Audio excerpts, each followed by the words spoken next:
is the Ecofina Financial Channel, and today we'll be looking at the what impact Russia's invasion of Ukraine is going to have on the global economy. As you may as well already know, politics and the economy cannot be separated, and this, in fact, is what we are seeing playing out right now. As we pray and that an end should come to this war, we can also it will be good to look at what impact it's going to have on the global economy. But first of all, let's talk about why Russia is actually invading Ukraine. So the main reason why Russia is targeting Ukraine is because Ukraine has intentions to join the North Atlantic Treaty Organization, NATO. Now, NATO consists of about 30 countries, including big wigs like the United States, Canada, the United Kingdom, France, and Germany.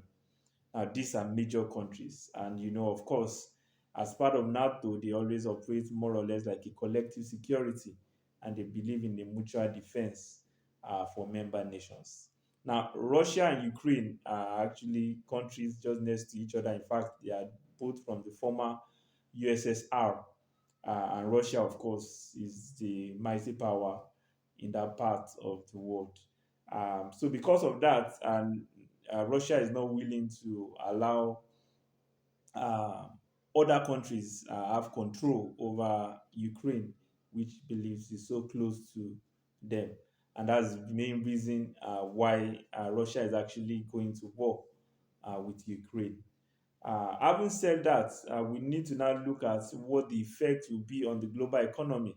One thing that is important to note is that uncertainty is never a good thing because there's a lot of panic in all over the world, and because a lot of people are worried about what's happening in that, it will show in several aspects. The first is the global oil price. Even though companies like Goldman Sachs were already predicting that the oil price might hit above $100, they were looking at other factors, other variables, and looking at the end of the year for that to happen. But right now, the global oil price has already gone above $100, which has its own effects on several other things. So countries that are already battling inflation as a result of the persistent increase in prices might see this delayed a lot more because of the increase in the global oil price. Now, also, Russia is one of the biggest, in fact, is the biggest European natural gas supplier. So the impact is that if they cut off their supply to major European countries, we know what effect that would have on both energy prices and also the energy supply in some of these nations. Then, when we look at both Russia and Ukraine, both of them are big wheat suppliers. In fact, it is estimated that they produce about a quarter of all the wheat in the whole world. And you know what wheat is used for? Wheat is used for things like bread, like pasta, and the likes. And when a major supply or major supplies are cut off, it has its own effects in terms of scarcity. And not only that, when there's scarcity, of course, there will be increase in price.